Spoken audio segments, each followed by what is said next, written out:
Olá, alunos do segundo ano, tudo bem com vocês? Vamos falar de história. E hoje nós vamos falar sobre a Revolução Francesa de 1789. Gente, a Revolução Francesa ela foi muito importante na história da humanidade. Tão importante que os historiadores escolheram ela para ser o marco inicial da Idade Contemporânea. Idade Contemporânea que começa em 1789 e que se prolonga até os nossos dias. A Revolução Francesa, gente, ela começou, ela tem como marco inicial a tomada da Bastilha. Fato que aconteceu no dia 14 de julho de 1789, quando populares, juntamente com outros grupos sociais, tomaram de assalto, invadiram a Bastilha e acabaram derrubando ela. Isso aí teve um valor simbólico muito grande. Por quê? A Bastilha, que vem do verbo francês bastir, separar, era o lugar para onde eram levados os inimigos do antigo regime. Então, era uma prisão política. E ela foi derrubada no dia 14 de julho, tá? Inclusive, conta-se até que as pessoas não tinham ferramentas para derrubar ela e chegaram a derrubá-la com as próprias mãos. Alguns fizeram isso, tá? Portanto, o 14 de julho, queda da Bastilha, é considerado como sendo o início da Revolução Francesa. Mas até chegar ao 14 de julho, é bom a gente lembrar algumas coisas que aconteceram também. É a França pré-revolucionária, que é onde eu vou dar o foco dessa aula da gente de hoje. Gente, em primeiro lugar, do ponto de vista político, a França ela era uma monarquia absolutista. Ou seja, tinha um rei que tinha plenos e totais poderes, que mandava em tudo e em todos. Na época, Luís XVI, tá? Essa monarquia ela tinha um custo muito grande. Só para você ter uma ideia, um exemplo desse custo. Alguns anos antes foi construído o luxuoso Palácio Versalhes, com inúmeras salas, salões, salas adornadas de vidro, muito luxo, muita riqueza. Tá? E isso aí tinha um custo muito elevado. E quem pagava por esse custo era a maioria da população, obrigada a pagar impostos para sustentar os custos da corte. Tá? Então, do ponto de vista político, a França era uma monarquia absolutista. Do ponto de vista social, a França estava dividida em 3 estados. E aqui é bom lembrar que esses estados que eu estou falando não são unidades administrativas. Eu estou falando de estado no sentido de divisão social. Havia o primeiro estado, que era formado pelo clero, o segundo pela nobreza e o terceiro pelos trabalhadores, pela população de maneira geral. É bom lembrar que essa divisão em estados, primeiro, segundo e terceiro estado, ela era o seguinte: as pessoas que fossem de um estado não podiam se casar com pessoas que fossem de outro estado. Por exemplo, quem era do terceiro estado não se podia se casar com uma pessoa que fosse nobre, que era do segundo estado. Tá?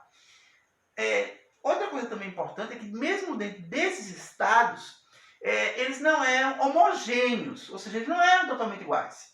Por exemplo, o primeiro estado, que era o clero. Você tinha dentro do clero o alto clero, tá? Formado por cardeais, bispos, que tinham uma posição social muito melhor, tá? Do que o baixo clero, que era formado por padres e paróquias, tá? Padres, sacerdotes. Dentro do segundo estado, que era a nobreza, você tinha 3 grupos. Você tinha a nobreza provincial, que era aquela mais ligada ao feudalismo, mais ligado a regiões do interior, mais ligada à terra, tá? Mais tradicional, portanto. Você tinha a nobreza cortesã, que era a nobreza que vivia ao redor do Palácio Versalhes, que vivia bajulando o rei na época, e que vivia às custas do Estado monárquico francês. E você tinha a chamada nobreza togada, ou nobreza nobiliárquica. A nobreza togada eram pessoas que não eram nobres, tá? De linhagem, ou seja, não eram filhos ou bisnetos ou netos de pessoas que tinham título de nobreza. E essas pessoas elas compravam títulos de nobreza de nobres arruinados. O cara tinha um título de nobreza, e ele vendia esse título para uma pessoa que não era nobre, e esse nobre automaticamente fazia parte da chamada nobreza de toga, ou nobreza togada. Desde o terceiro estado também, aí que você vai ver que era extremamente heterogêneo. Por quê? Você tinha dentro do terceiro estado, tanto o grande comerciante, que tinha posição econômica muito melhor, tinha dinheiro, tá? Tinha poder, e tinha também no terceiro estado o cara que vivia Por exemplo, de vender peixe na feira. O cara mais pobre, ou o cara que não tinha dinheiro para vestir as roupas que chamavam de culottes, por isso daí o nome sans culottes, de alguns grupos desse terceiro estado. Então, por aí você tira que era um grupo extremamente heterogêneo o terceiro estado, assim como era também o primeiro e o segundo. Economicamente falando, a França não vivia muito bem. Por quê? Houveram duas crises climáticas que diminuíram a quantidade de alimentos, tá? Houve uma tentativa de uma reforma do cidadão chamado Necker, ele queria reformar o sistema tributário, porém não conseguiu porque foi impedido pelo próprio rei. E a França gastava muito com a manutenção da monarquia. E aí vem a questão de se aumentar a cobrança de impostos.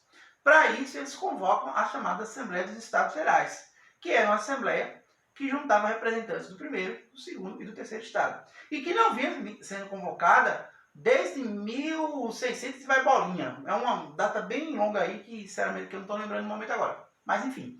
E ela é convocada. Essa assembleia foi convocada justamente para ajustar a questão fiscal, ou seja, a criação de novos impostos, essa coisa toda, tá? Desses estados, 2 não pagavam impostos. Nem preciso dizer quais eram, né? Primeiro e segundo estado. Nem o clero, nem a nobreza pagavam impostos. Quem pagava impostos era o terceiro estado. É por isso que o Abade Sims, ele fez um panfleto muito famoso, por sinal muito conhecido, que dizia o seguinte: o que é o terceiro estado? Tudo. O que ele tem sido até agora? Nada. O que ele pretende ser? Alguma coisa. Porque tudo ficava nas costas do terceiro estado. E para complicar mais ainda, na Assembleia dos Estados Gerais, o voto não era por cabeça. O voto era por estado. E aí já dá para imaginar o que acontecia nessas votações. O primeiro estado, que era formado pelo clero, votava casado com o segundo estado, que eram os nobres, e o terceiro estado toda vez levava fumo, meu velho. Era o que acabava acontecendo. Gente, essa situação que vai chegar até a Assembleia dos Estados Gerais vai chegar num clima de satisfação tão grande que os delegados do terceiro estado, que eram mais numerosos, inclusive, eles se retiram da sala de reunião, vão para a sala de jogos do rei, que era chamado jogo de pela, da pela, e eles fazem o juramento, chamado juramento de jogo da pela, que o juramento era o seguinte: que só continuaria aquela reunião se o rei assinasse um documento que era, na prática, o começo de uma prática constitucional que não existia até então. Tá? É o início da chamada monarquia constitucional francesa. Mas isso aí já é assunto para outra ocasião, para a gente não se estender mais nesse vídeo. Mas eu acredito que deu para vocês entenderem bem todo o contexto inicial que dá origem à Revolução Francesa, que vocês devem conhecer, porque eu estou ligado que tem um joguinho chamado Assassin's Creed, que tem uma fase, um Nidix, se não me falha a memória, que se passa justamente no período da Revolução Francesa. Valeu, meu povo, espero que vocês tenham gostado da nossa videoaula. Um grande abraço para todos vocês. Lembre-se, se precisar, permaneça em casa. Se precisar sair, vamos manter a regra de distanciamento, isolamento social, higienização com álcool gel. E quando passar essa pandemia, a gente está de volta com vocês, fazendo o que eu mais gosto, que é contar histórias. Um grande abraço a todos. Professor Zé Ricardo, muita história para contar. Tchau, tchau. Até a próxima.